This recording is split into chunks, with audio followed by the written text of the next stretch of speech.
Hello friends, আমি অচিন্ত। আমি চলে আসলাম টু সাইড কিচেনে। আমার সাথে নতুন রেসিপি শেয়ার করবো, সেটা হচ্ছে কুমড়ো ভাজা বানিয়ে দেখাবো। সেটা বানাতে কী কী উপকরণ লাগে আসুন দেখাই। তার আগে একটা কথা বলে দিতে, আমার চ্যানেল রেসিপি সারা আছে। আমরা যদি ভালো লেগে থাকে অবশ্যই লাইক কমেন্ট শেয়ার করবেন, বেশি বেশি করে শেয়ার করবেন। যদি আমার চ্যানেল নতুন হয়ে থাকেন তাহলে প্লিজ সাবস্ক্রাইব করে দেবেন, নিচে বেল নোটিফিকেশনটা আগে করে দেবেন যাতে আমার কাছে আগে পৌঁছে যায়।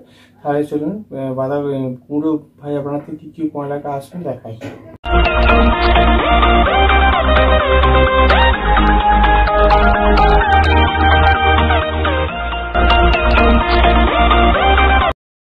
চলুন তাহলে কুমড়ো ভাজা বানাতে কী কী উপকরণ লাগে আসুন দেখি। তার আগে একটা কথা বলে দিই, ভিডিওটা প্রথম থেকে শেষ অবধি দেখার অনুরোধ রইল।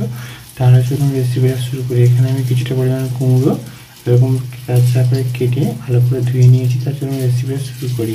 কুমড়োটা আমি এর মধ্যে হলুদ গুঁড়ো, লবণ, লঙ্কার গুঁড়ো ভালো করে মাখিয়ে নেব।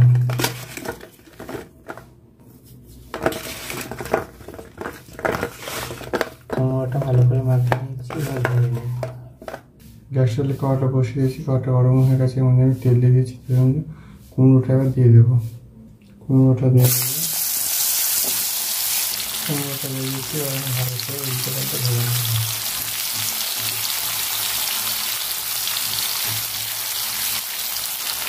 হালকা করে চাপা দিয়ে দেবো, ভাতে একটু হালকা ভেজে নেব। এখানে চাপা দিয়েছিলাম, ভাজিয়ে নেব।